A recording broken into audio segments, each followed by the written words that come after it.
every institution, every part of society has to sort of reshape its relationship with the planet, and that includes the financial sector. And there's a lot of complexity in that, but there's also a lot of opportunity, and there's room for innovation. So what we'd like to do during this session is sort of explore this issue of green finance, what it means, what different players in the financial system are doing around that issue, and maybe explore opportunities for how examples could be replicated, and also what barriers or further reforms could be put in place that would help move it faster and further. Because finance is complicated, and there's roles and responsibilities that need to be respected as well in terms of being good stewards of the public's money and so forth. So let me do a quick round of introductions for the panel. Then I'll just have everybody basically give a couple words of introduction of yourselves and your institutions. And then we'll dive into a really good conversation, and we'll just keep it sort of conversational. Well, I guess maybe I should start by introducing myself. I'm Rick Saines. I work at a law firm called Baker & McKenzie. I've been there for about 20 years, focused on climate. I head the North American Environmental Markets Climate Practice. I also chair something called the International Emissions Trading Association. And I focus a lot on the issue of transitioning the global economy to low carbon. Okay, so our panelists to my immediate left, it's great to have Caitlin MacLean here. She's the Senior Director for Innovative Finance at the Milken Institute. And for those who don't know the Milken Institute, it's one of the premier, I would call it a solutions tank. Thank you. Yeah. I hope somebody's filming this so we can get that on camera. Well, think tank is, we've all thought a lot. You guys are about really coming up with solutions, and I understand you have your annual conference kicking off shortly. Yes. So it's very great of you to be here. The work that you do includes focusing on public-private and looking at barriers and actually coming up with innovations, including things for renewable energy and other things. So I really look forward to chatting with you about that, some of the work you're doing, and what you're seeing coming down the pike in terms of innovations to unlock more green finance. In the middle here, we've got Eric Shrago, who's the Managing Director for Operations of the Connecticut Green Bank. The bank it was the nation's first state-level green bank. And it's a really interesting model that I will get into at some depth, of course, and I'll let Eric talk more about that, but it's actually won awards for its innovation, particularly in terms of crowding in private finance and leveraging the public money to bring in more private finance. And one of the things, Eric, you're responsible for is actually measurement and verification. So it'll be interesting to talk about as we get into this conversation, what is green and how are you measuring it, what are your screening criteria, things like that.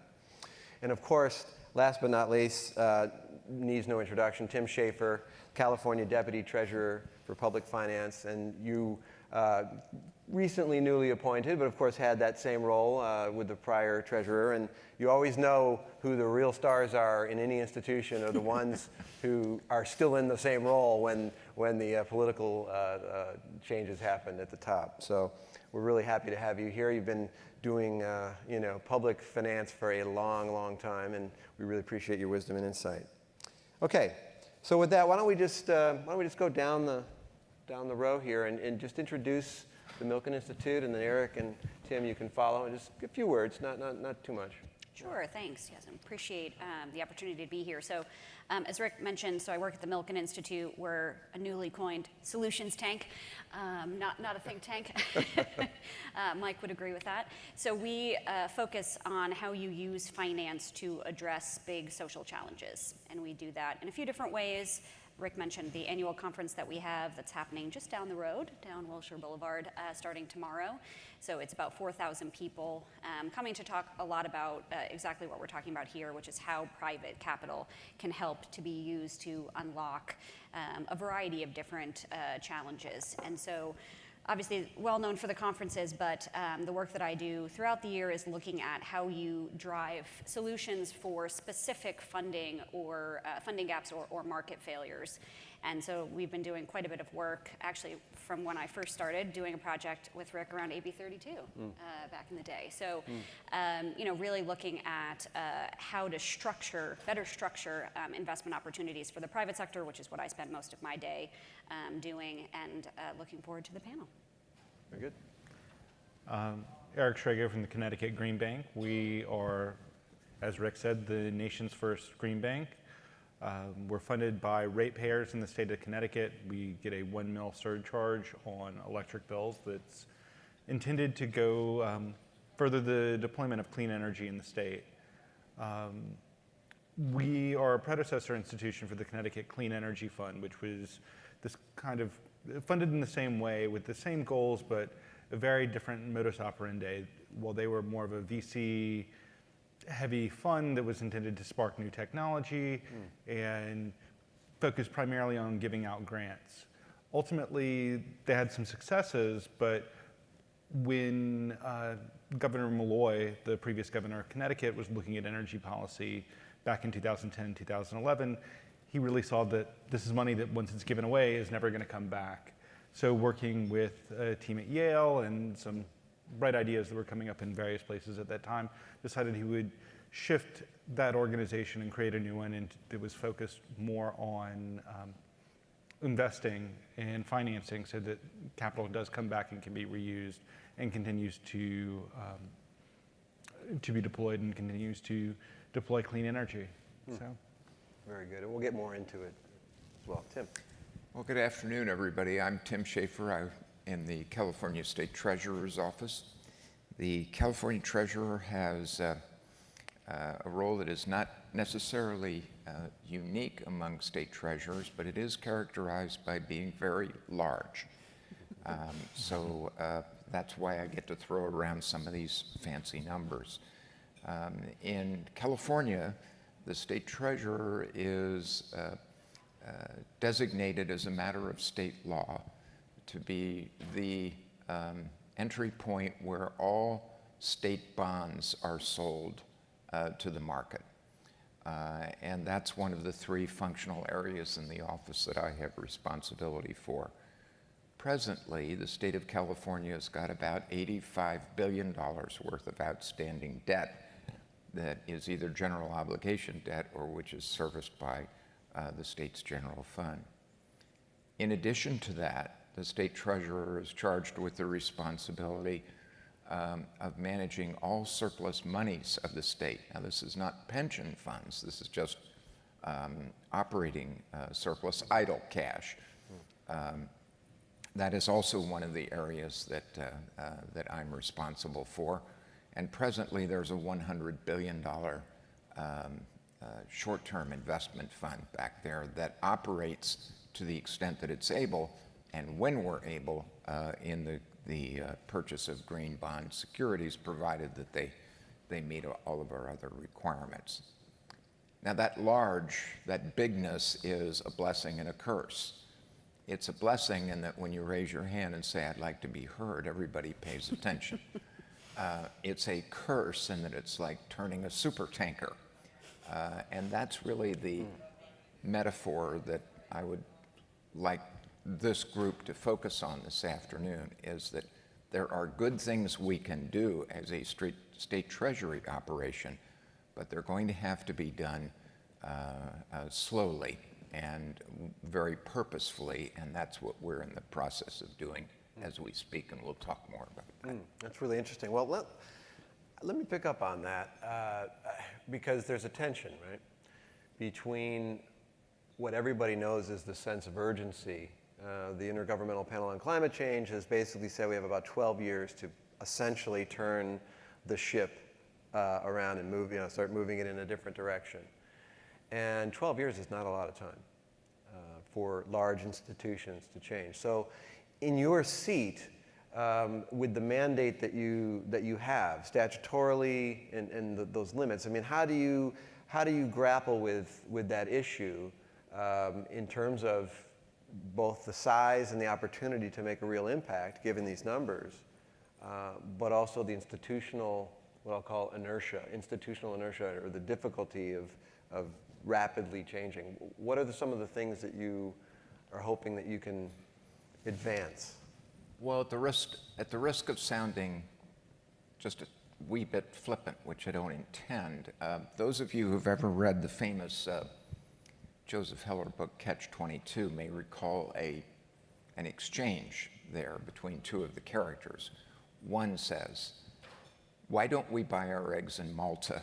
And the response was, "Because we've never done it that way before." That is the DNA of a very large governmental organization. Now, don't despair. What's also part of the DNA of this large governmental organization is Governor Brown, who convened the Global Climate Action Summit last October, Governor Newsom, who's carrying on that work, AB 32, all of the other environmental things we do which seek to reduce greenhouse gas emissions in our state. So there's the tension. The tension is that the organizational structure does not lend itself well to the kind of versatility that we need to execute over 12 years. What's called for in that? Well, in my boss's view, leadership. And the leadership is to stand up and say, in her role as the California State Treasurer, responsibility to finance fixed assets on behalf of the people of California.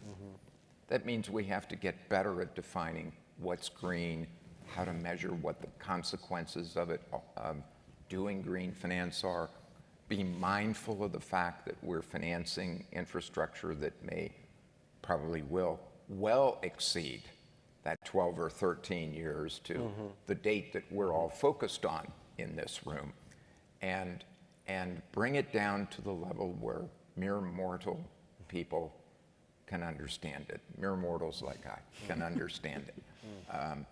And to that end, I can offer this level of reassurance and say that she is deeply engaged with people at my level in the state government who are now taking off individual items that came out of Governor Brown's Global Climate Action Summit last fall on how to operationalize some of this. And we hope to have the big lift of that done sometime in the next 12 months, so that when we speak about this time next year and the state is selling bonds, we hope we'll be able to say, this is green, this is not. That's really interesting. And do you foresee, say in 12 months from now, you'll have a green bond product, let's say, with an identified set of criteria, but you'll also do non-green bonds? And this goes to the question of, we talk about green finance as though it's some special category that's different from finance. And when you talk about the asset life, and back to the point this morning, again, from the keynote, don't lock in, assets that are going to have a life that goes beyond our time horizon for really transforming the economy. That's a challenge, because the whole idea of fixed assets and long-term infrastructure investments is that you are looking 30 years, 40 years. So in a year's time, what do you see that looking like? Are you really going to have an ability to run a screen for greenness and say, well, we're not going to actually finance these types of infrastructure because we think the resiliency factor or the greenness is not strong enough? I doubt that we'll be to that point in a year. And arguably, and I know this is an unpopular view, we may never be there. There are certain things that the state government does today that simply by nature are not going to lend themselves readily to be green. However, we all know, especially those of us who are in finance, know that there are probably dozens, if not hundreds, perhaps even thousands of projects out there we do, which have the potential to be green if we look at them differently and we classify them correctly. So to the first part of your question, yes, that's what we hope to be able to do, and that's begin the process of separating the sheep from the goats so that the investors who lend us the money to build these assets know this is green. This is not green, it just hasn't been identified yet as green. Interesting, interesting. Eric, I want to maybe go to you a bit on the Connecticut experience. So first, state level green bank, and you mentioned the predecessor and sort of moving from VC grants into a more, what I'll call self-sustaining sort of model for actual returns and interest and so forth. Can you just elaborate a bit more on that, and what are the types of investments that you're making, and maybe in a way that, so everybody understands, different institutions have different flexibility and different mandates. And so while Tim was describing, the issue of defining green and the mandate to issue the bonds and also manage the surplus, Connecticut Green Bank is not the same thing as the Treasurer's Office, so they have a different entry point into green finance. So why don't we just elaborate a bit on that? So we've really chosen to focus on where do we see market externalities. And our team decided from the start that we would have a programmatic approach, that we needed to both focus on ways to create the demand for investment, but also then supply that capital. And we also realized that if we weren't involving the private sector, then we weren't catalyzing as much change as we possibly could. We weren't teaching others how to do this. And we also allows us to stretch our money further. So we've opted for leverage where we can. So to date, we've deployed $1.2 billion $1.2 billion in terms of capital into the clean energy sector in Connecticut. And that's at a 6-to-1 leverage ratio. So for every $6 of investment, one of those is coming from us. For every $7, 6 are coming from the private sector. One's coming from us. That's been very important to us to make sure that we've kept that high. In terms of a programmatic approach, we've really focused on the sectors and how can we deploy clean energy. So from a commercial and industrial perspective, we've really focused on CPACE as our flagship program to deploy clean energy. Can you just explain what that means? CPACE? Certainly, sorry. Okay. No, it's acronyms. I get lost in my own cop. acronyms sometimes. So PACE is an innovative financing solution that exists in some states. It's property assessed clean energy, which basically allows a senior lien to be put on a property that's more senior to mortgage debt. So it can be lent at very low rates. It's very secure. It's collected through property taxes and paid back, and it's exclusively used for clean energy. So either renewables or energy efficiency. In Connecticut, we only have PACE as a policy in the commercial and industrial sector. So we are both the state's administrator for the program, but we're also a financer. So we partner with a bunch of contractors and other organizations looking for projects that we're then financing. We have a commercial solar PPA product that has been targeted at different slices of the market in its various iterations. Originally, it was a broad commercial and residential product when we weren't seeing something being offered in terms of leasing. As new products came in, we scaled that back. A couple of times, our initial cut was we weren't going to focus on the residential market. We felt that there was enough competition there. Its current iteration is focused more on nonprofit property owners, the low to moderate income, and institutions that really have no use for the tax credit, because we're able to monetize it through that. In the residential sector, we've focused primarily on a lending product where we aren't actually doing the lending, we're providing the capital to insure those loans. We partner with, I think presently we have 15 local lending partners, credit unions. We've had a great performance on that book of business. And then we've been opportunistic as well. Our colleagues at the New York Green Bank are purely opportunistic. They have an open RFP, bring us your projects, and we felt the need to really go programmatic about it, that we had a statutory definition of what is clean energy, and we felt that we were really in touch with the markets, and so we were really going for those market failures that we saw that we could address. That said, we're going a little bit beyond that now. Well, so I mean, it's a great sort of overview, and you can just see the distinctions between different institutions and how they play. So you have a fair degree of flexibility. You were talking about being opportunistic, but yet it's not a sort of ad hoc, project by project, you sort of panel and a committee that says, okay, let's do this, let's do that. You do have defined metrics, and so can you just describe what that means and what does green mean to you?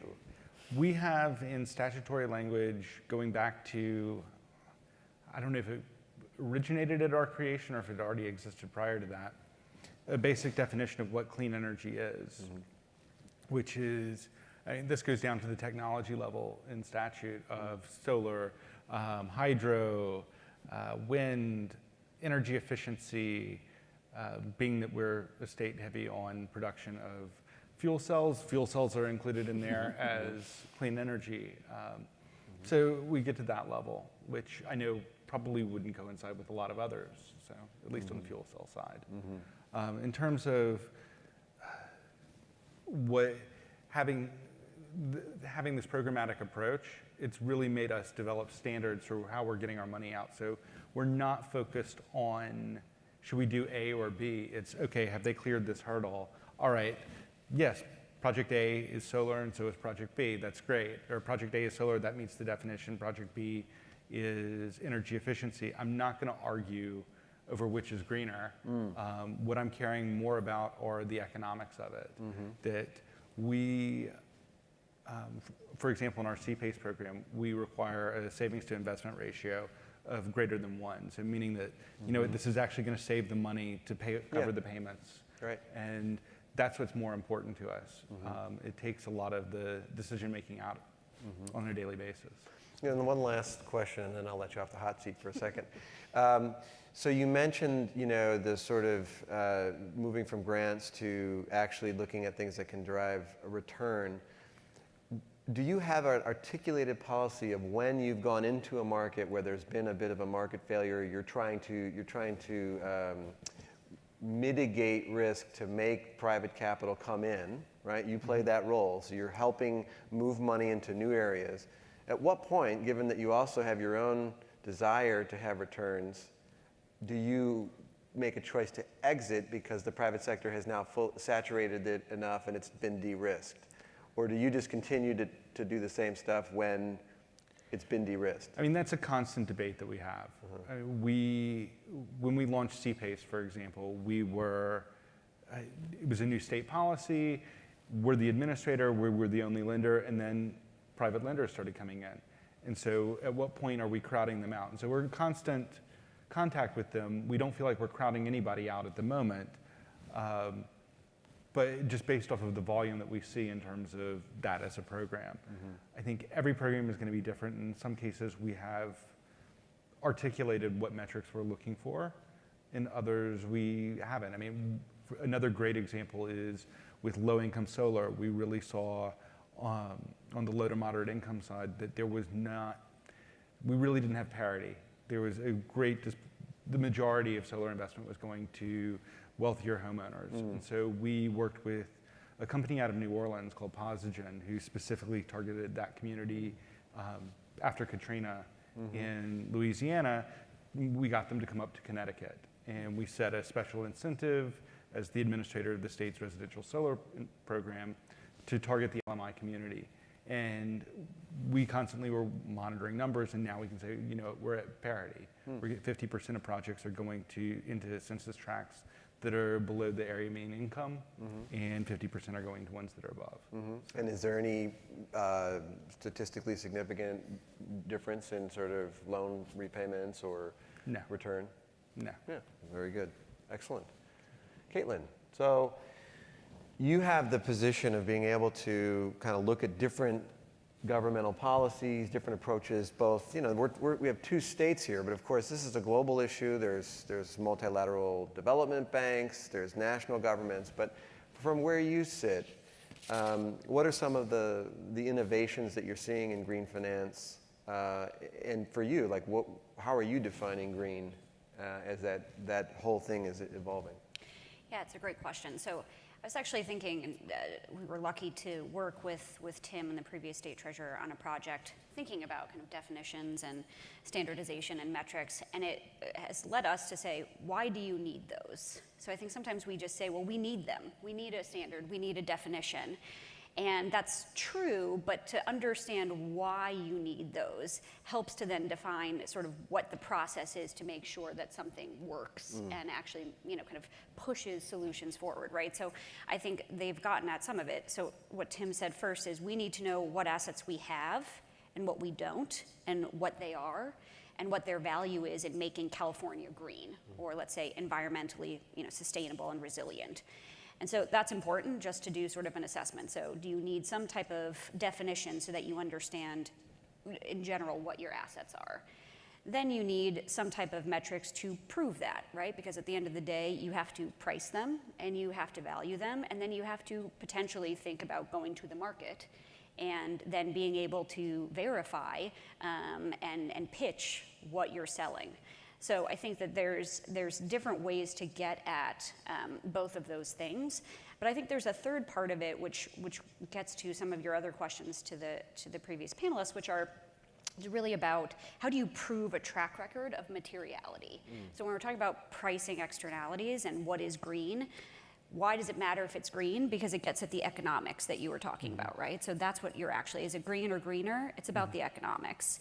And so I think that we need to have an understanding of what we have, how we pay for it, but then we also need to use that to prove a track record and say, this is what happens when something is green or less green or not green at all, both for the environment, for our balance sheets. And so I think that what we've been trying to do is help to synthesize all of that and come up with a process whereby states like California or specific issuers, companies, investors can think about it in a way where you're not letting the perfect get in the way of the good, and having an international standard would be great. Having definite kind of metrics and ways to disclose are also very good. But I think that what we're seeing is that it's okay if there's some flexibility in that, as you said, if Connecticut wants to include fuel cells or not, that's okay. And so I think that what we're trying to kind of introduce into the conversation is more flexibility in that. It's important to have the standards and the definitions, but also thinking about the flexibility. And I think being at the Milken Institute and the history of our chairman, and you think about rating agencies and what is creditworthy, right? What is green versus what is creditworthy? And so we all have a general understanding of that, and people have to disclose around that. So you have a general sense, again, of what is creditworthy or not. You know that because they're disclosing, and you have certain kind of sense of the metrics, and then you price that accordingly. But different rating agencies have different ideas about what you are, and it is subjective at the end of the day. And sometimes they do a good job, and sometimes they don't. And so I think that that's an analogy for this market that people sometimes forget, that they don't need to have kind of very rigid kind of ideas, that there is some UN entity that is going to tell us what green is or what resilient is or what sustainable is, comparatively to just having each entity, like these guys are talking about, create their own definitions, and then the market follows. So, well, it's really, but that's interesting because so what you're describing, I like the rating agency analogy, because you can run an assessment against the creditworthiness of the issuer, and that will affect the price, right? So, but does the greenness, or if you have a spectrum of green, this is the greenest versus this is better than average, but let's say middle of the road. The question is, what does the character of the asset class matter in terms of the finances? So, because either it's a litmus test, right, that it's a screen. We will not do stuff that is not by definition green. We are issuing a green bond, or we are issuing, so therefore the use of proceeds will only go towards things that are green. Or if you allow for flexibility, are you saying that the market will just choose to respond, so everybody can issue a green bond in the way that they define it, and and the bondholders will make the decision as to whether they want to invest or not, and that's okay? Or are you saying that there should be some Well, I think underlying that standard? you have to unpack though what you're talking about in terms of the credit worthiness as well, right? So the reason why it's priced that way is because there is historical performance, right? So that's why I'm saying I think that there needs to be more historical performance, which is why it is important that people do say, maybe we do need people to say they're going green, and then they fail miserably. And you say that in and of itself is evidence of how we should be thinking about what your first point was, which is the materiality of the greenness. And so proving that green goes back to overall financial performance is important, especially if you're trying to shift people's investment activity to favor green. So I think that it again goes back to how do you actually get that track record? Because again, coming from someone who worked in what we call the high yield market, there wasn't necessarily that understanding, and you do have to build kind of market metrics more so than these sort of ideas of very rigid standards. Interesting. And of course, there's the green attribute, and then there's the actual risk. So we talk about long-term assets, fixed income products that have long durations, and is the risk even being properly priced? Right? I mean, that's not a green question. That's an actual financial risk, systemic financial risk issue, which is why you have things like the Task Force on Climate-Related Financial Disclosures, and you have the Bank of England, open letter to all central banks saying this is a very serious issue because the financial system itself is not adequately pricing these risks into the calculation. So track record's interesting, but it is always a look back, right? Track record, you're looking back historic performance when historic asset classes have performed very well. The question is, will those same asset classes that have that track record perform the same? Tim, you. Interesting point. I agree with everything. I want to add what sounds like a nuance, but I think is really a critical overview or a derivative of that. A rating agency, and I know their heads explode when I say this, a rating agency rates three things when it comes to governmental finance. The balance sheet, the financial strength of the organization, the economy that the organization is operating in, and the skill and adaptability of management. Now, the skill and adaptability of management, I agree, does look back, okay? But there's also an implicit assessment there that's derived from the look back that says, in the past, this management structure, maybe not the same individuals in government, but this management structure is organized such that it can be agile enough to respond to these kinds of challenges, and that produces better price discovery, which produces better understanding in the hands of the lender what the real risks are. And that's what we're seeking to promote and fertilize here, is the price discovery. I also would say on that if you think about who in the financial systems world actually does think about pricing risk. So certainly rating agencies and the folks who have to use them. So forward thinking though, you think about insurance companies, right? So that is what they're supposed to do. They're supposed to model and predict. And so I think that's the other interesting part of this is, and I know that the other panelists have had some experience with this, of how do you get the insurance companies to think about this, not just in the sense of catastrophe, which is what they are good at, but thinking about overall kind of climate risk and what that means. So we've been doing a project with the government of New York City looking at their infrastructure ideas for making lower Manhattan in particular more resilient to climate change, including sea level rise and subsequent kind of future storms. And the challenge is that I don't know that the insurance companies really have an adequate sense of forward-looking what you would actually be pricing kind of premiums at for commercial property, residential property, for any type of insurance product that they have. And some of that is above my head in terms of the environmental science and understanding kind of how to look at historic versus future and modeling that.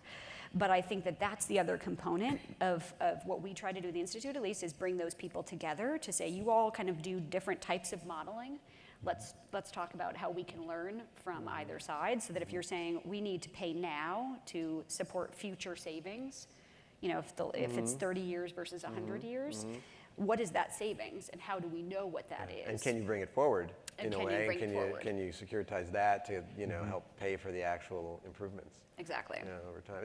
It's much like the PACE, right? You're Exactly. financing Right. on the future savings. Exactly. And you know, that's an interesting point you're making. It's boy, it would be great if we can really crack the insurance product that could allow for something like that to happen at scale. You know, some of those challenges are the competitive nature of the insurance, how often it's repriced, and the long-term amortization you need to sort of roll the savings out over a long period of time makes it challenging, right?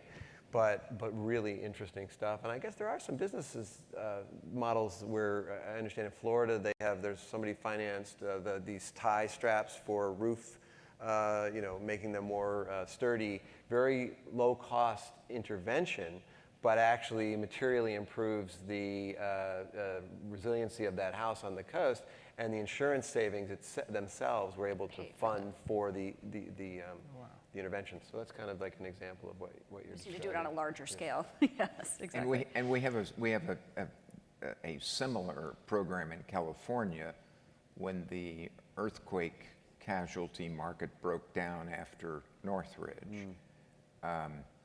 The Earthquake Authority was created. It effectively it started off as the insurer of last resort. It's become the insurer of first resort now.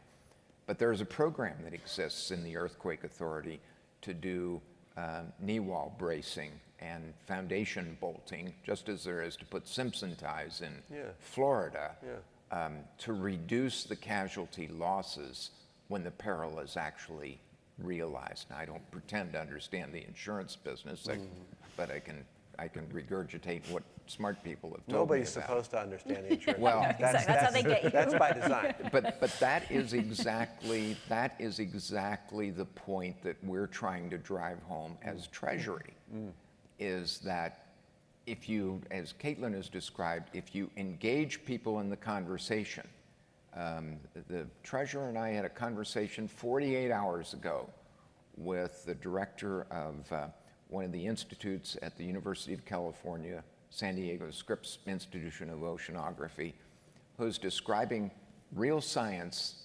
research that's going on how to predict the local consequences of atmospheric rivers. I didn't even know what an atmospheric river was. These are these enormous weather events that can produce precipitation that is just literally off the chart. And the scientists are getting better at that, but nobody tells them what the financial costs are. Right. The financiers are getting better at this, but nobody is telling them about the research that's going on atmospheric rivers, and that's why we all need to be having these kinds of conversations. Getting back to actually adequately pricing risk. That's right. It's real risk. It's not artificial, you know, sort of we want to do good things and be green. This is actually pricing the risk. And that's where the systemic risk in the financial system actually comes from. So I want to, how much more time do we have? We're okay, great. So for folks that want to ask some questions, I'll make sure we leave some time at the end. But I want to touch on a couple of other things here, and somewhat maybe controversial, and it may not be things that you have direct kind of experience with. But I think I'd be remiss if I didn't mention divest and stranded assets. We've sort of talked about stranded assets in a way, but more specifically on the fossil side. So I just pulled some numbers from Climate Policy Institute for 2016. And tracking climate finance flows globally. In 2016, about $825 billion went into fossil investments, and $463 billion into climate, green climate projects. And so you really see, even though the climate finance trend is on the rise, and we're talking about it in a way, there's still a big 800-pound gorilla in the room, or elephant, or whatever you want to call it. Where do you all come out on this issue of divestment? I mean, there's fiduciary issues. there's issues about, well, okay, it'd be great to divest, but where are we going to put the money? You have to have robust asset classes at scale to be able to move from one to the other. So just like to get your thoughts on divestment from fossil fuels. Starting with you, Caitlin. Yeah, sure. I think, I spent a lot of time talking with institutional investors who are interested, I think, from a risk perspective. Some of them also want to have a positive, social and environmental impact. But I think, in terms of looking at their overall risk in their portfolios, that's what's most important. And so I think a couple of things. One, you mentioned fiduciary duty, which outside of the US has been largely broadened to include environmental, social, and governance factors into what you should be considering, and not just financial performance. And so I think that, unfortunately, in the US, that hasn't been the case. And so there is still some struggle. If you are a plan that is under ERISA and the Department of Labor, you have to go by their definition, and the current administration has walked back a bit of what that broadening was. At the same time, even if you have that, I think that what's interesting to think about is, do you divest completely, which a lot of the Nordic funds, which is interesting, have been talking about and or starting to do, especially the sovereign funds that have earned all of their money coming from that industry, right? So which is always fun. Well, you got to start somewhere. You do, yes. But then you have people who are thinking about it more as a hedge, right? So then do you start thinking about, how do you start playing the market? And what does that mean in terms of divestment, certainly, but then also thinking about, should you be not just purely divesting for the sake of it because it's good for the environment and what your duty is, but also because you're hedging against other things that are in your portfolio. So I think that we're seeing kind of both interest on both sides, but I do think that there's still a need for maybe a bit more kind of federal support from in the U.S. at least for the ability to be able to do that. Right, and just to explain a bit, because I mean, ERISA is another acronym. Oh yeah, sorry, yes. Employee Retirement Income Savings Act, right? Yes. Security Act. It's Security Act. All Okay. private. It's not because public plans aren't under ERISA, right? It's just private pension They follow plans. similar models, but yes, ERISA applies to So this is Private people's plans, yeah. retirement savings, basically, and so the idea being that fiduciaries that are managing people's retirement savings can't just have an axe to grind and go out and want to do good things when they lose people's money. So there's that risk, and the Obama administration had a guidance Expanded, document, yes. Department of Labor guidance that said you are not breaching your fiduciary duty if you consider environmental, social, and governance factors in the context of those investments. Because that was oftentimes the barrier, right? Right. And yes, and that, sorry, just to say that also allowed people like the pension fund in New York and others to say, we're going to actually start taking that seriously. And now I think we've seen thus the pendulum swinging back with this. So you see how these little interventions, some random guidance, Department of Labor guidance document that sits somewhere in a Code of Federal Regulations, or not even there. I mean, just sits on an issued policy, can dramatically affect capital shifts towards the green or not. But you were going to say something. Well, one of the things that Caitlin and I have talked about this ad nauseum, I think, that one of the things that I find to be most vexing in the governmental sector in the United States is, how is it that European sovereigns and even sub-sovereigns seem to be doing a better job of bringing together capital flows to support green projects than we are in the United States? And at the risk of sounding like I'm being overly simplistic, and perhaps I am, I think it's pretty straightforward. In the United States, we have a securities regulation regime that is based on disclosure. And the disclosure, when it comes to state and local governments, is it's not voluntary. It's also not defined. So if we're a company, we know what we have to put in a registration statement and send to the Securities and Exchange Commission. If we're a government, we don't. What the federal government and the securities law says to us, with apologies to the attorneys in the room, is just make sure you tell the investor all that she needs to know. Really. And there's a standard for that. But the standard allows for very wide latitudes. Get it wrong, and people from Washington, D.C. show up. So that is the challenge for us in an operation like ours.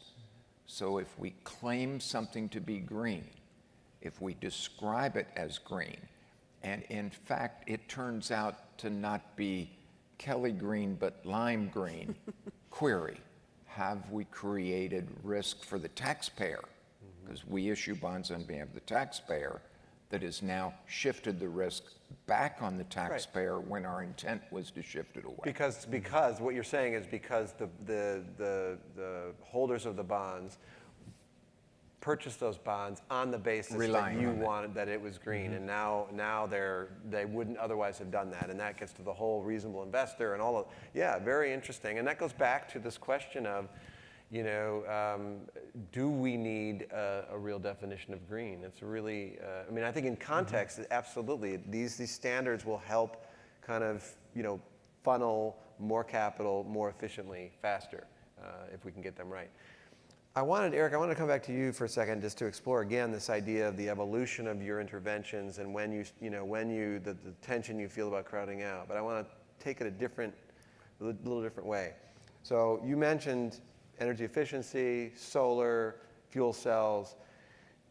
Where, and this is for everyone to start to think about, where does nature fit into your investment thesis and the opportunity to apply investments into nature to solve problems? And that goes to things like coastal resiliency, nature as infrastructure. You talk about long-term. I think nature will probably be around for the long-term assets. I want to understand where nature fits into these paradigms, because if you're stuck in a statutory definition that has 4 things listed in it, does that preclude you from being innovative? So we can invest in resiliency. We received a grant from the Kresge Foundation recently to further our investments into resiliency. So specifically looking at coastal communities, looking at energy storage, providing something that really addresses community issues in those locations. So it is something that we do look at. And doing a project that is purely investing in nature or something that may be a stretch today, but fortunately our legislature is currently considering a couple of different bills that would impact what is investable for us and expanding our mission purely from an energy focus into all environmental infrastructure. So that would greatly increase the range of things that we could do. Right. Okay. But let's theorize for a second. So now you have that mandate, right? This whole idea of what is the value of nature? How do you value the infrastructure? So if you're going to do an investment in an infrastructure project or some sort of energy efficiency, you can model the revenue, you can price it, you can evaluate it, and then you can But at some point I'm going to have to put a value on that that resource of nature, which unfortunately, or maybe fortunately, is something we haven't had to consider yet, but I'm sure that's something that we will be dealing with. Because it's interesting, I was looking at some numbers as well, and so all the climate finance in the private sector, it's about 240 billion. I'm using like 216 numbers. Almost all of it is renewable energy. So, right, it's about 230 of the 240 billion is renewable energy, and about 11 billion in transport. And the public monies that are going to this are much more spread out. So there's renewable energies and they have roughly the same. It's like 54% is private and 46 is public. So roughly 57 billion into renewable energy, 29 billion into energy efficiency, transport 81, and then land use 4 billion. Adaptation they have as 22. So I mean, these are indicative things, but the point, what I'm trying to make is, we learned today that nature is 30%, 30%, and yet the investment into it as part of the solution is well below that. Is that a market failure, and how do we close that gap? I think it is a market failure. I think it's a failure in that it's not, you're not forcing somebody to pay for a benefit that they're ultimately getting, or at least appropriately pay for that. And so there needs to be a way to monetize and create a return for somebody so that they go ahead and fund more of that now. And I think that's something that's bound to happen. We need a good example or two. I think, Caitlin, I think there's- you should work with I was Eric. gonna Find say, us I think something that- No, but I was investable, going Caitlin, to say, come I on. think Get some new I actually think that, so products if under you it. also to bring in another group in here, which are the folks who do more conservation finance and have been doing kind of payment for ecosystem services for a long time, and folks who are doing kind of wetland mitigation banking and things like that, that did actually have to put a price on the nature in a way that did actually create a market. So I think that there are some standards, again, or examples for that. But I just wanted to go back to what you were saying about this is why we need maybe a standard definition. And I think I would say, again, that like, I don't know that you think that you need the standard definition. I think you need standard metrics to prove your definition. Yes, yes. Right? So I think That's that a really that's, good Very distinction. good that's I like what- that. Very. that's why you Can you did- say that again for the camera? no, but you know what I'm saying? I think that that's where we get caught up again, is that everybody wants that standardization of the definition. And it's like, if we just had the right standardization of the metrics so that when everybody discloses or everybody tries to put a value on nature, they have some kind of apples to apples comparison versus just saying what my definition of green is versus, Tim's or yours or whomever, whatever, so. Yeah, excellent. Tim, you were going to say. We're in the middle of a grand experiment right now in California about how to price nature. The inverse condemnation doctrine in California that holds an investor-owned utility responsible for wildfires triggered by its equipment produced a horrific disaster in the city of Paradise last fall. And those are real costs. So this is where I hope I'm successful now in braiding together a couple of ideas you've been provoking us to think about. Simpson ties in Florida to keep roofs on homes, knee wall bracing in California to keep, and foundation bolting to keep homes from jumping their foundation in a seismic event.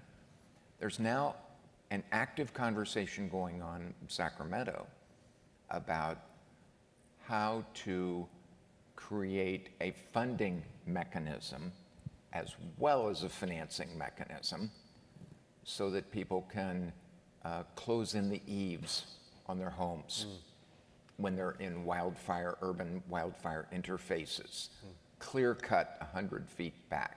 We've never talked about that before. That's nature giving us a wake-up call that we need to think about that. And we need to better understand that risk. And Mother Nature gave us an example with the Paradise Fire. Very interesting. Okay, I know we're really getting close to time, but I do want to have maybe time for a couple questions. Just announce yourself, sir. You know me, Arjun Padney at the American Carbon Registry. So it seems like we're kind of talking about two different things here a little bit. Some of the things we're talking about are how green gets integrated into conventional financial metrics. And the other things are, how we separately define and quantify the green attributes associated with investments. And different folks we've talked about different views on which of those can really is really going to drive things forward in terms of climate progress. I'm interested in your views on whether one or the other of those is really going to be where the focus needs to be to make progress. Well, you just want to go round the robin for the panel? You want? All right. So, did everybody get the question? I'll take a shot at it. One of the things that we learned in the California Treasury under the past treasurer was that I'm going to be careful how I say this because it's being recorded and there may be media in the room, so I'm on background here, okay? There are parts of this we're overthinking. Really, there are parts of it we're overthinking. We need to follow the money.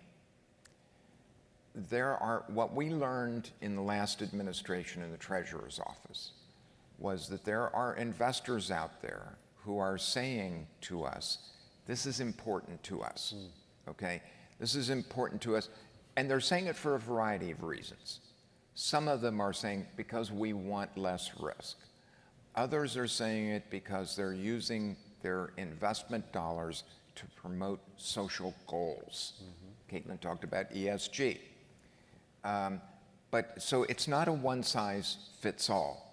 What we did learn, and I'm profoundly impacted by this, is that I get to say that I'm of the baby boom generation. And there is the millennial generation, 2 generations behind, that are about to experience this enormous transfer of wealth from my generation down to them. And they do not make investment decisions the way my generation does. They just don't. And we have good polling on that, okay? Yep. And we've talked a lot about this. And so I think what we need to do, rather than, there's nothing wrong with overthinking parts of this, but we need to not lose sight of the fact that there's a very broad, sweeping change about to occur that may demand this of us, whether we like it or not. That is a very optimistic note, actually. Yes. You know, if you think about the implications of what you just said. Any other questions? There's one here, and I think, this is the last one? Is that right? Hi, I'm the convener of an international working group developing ISO 14030, which is the green bond standard. And we're developing a standard, part 1, for determining the eligibility of a green bond. That's the process part. We have a taxonomy, which is, to address what Caitlin said a few minutes ago, the types of indicators that need to be associated with each kind of green bond. And we have a verification component. So that standard will be voluntary because all ISO standards are voluntary. And those who choose to pick it up, they will hopefully be glad that it exists. My question, though, is really related to it's the supply side of green bond issuances that is really lacking.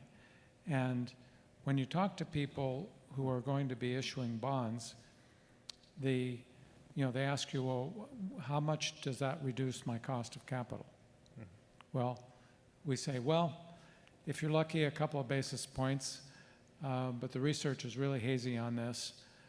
And then they say, well, how much is this going to cost me? And you start explaining, well, you've got to invest your own staff time because there are a lot of things to do and then explain and justify. And then, oh, by the way, you need a third-party independent verifier to come by and say that you did your job right.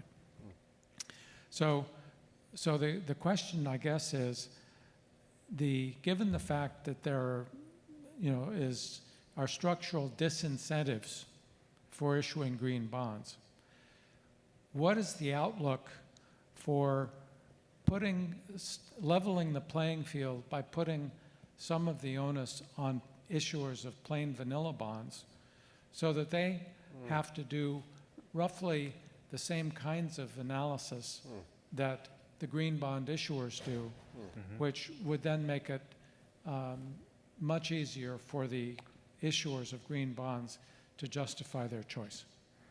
I love that question. As someone who just issued green bonds, I love that suggestion for a couple different reasons. Having gone through the process, I didn't find it to be extraordinarily onerous. It was expensive, but it wasn't as expensive as I thought. Totally different story. We didn't receive a pricing benefit, but I could see how that might be something down the road. But I like that idea mainly because forget the green component of the green bond. The rest of the standards are about transparency. Are you doing what you say you're going to be doing? Have you made everything publicly available that you should? And that, in my mind, should be best practice for any securities issuance.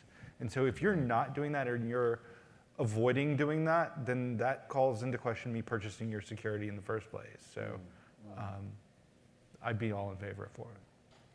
Very good. May I ask a question back to you? Are you aware of any movements or efforts to try to encourage that? Because I had the same reaction that you did, Eric. I thought that, where you landed on that, I thought, oh, that is a really good idea. Well, thanks for that. But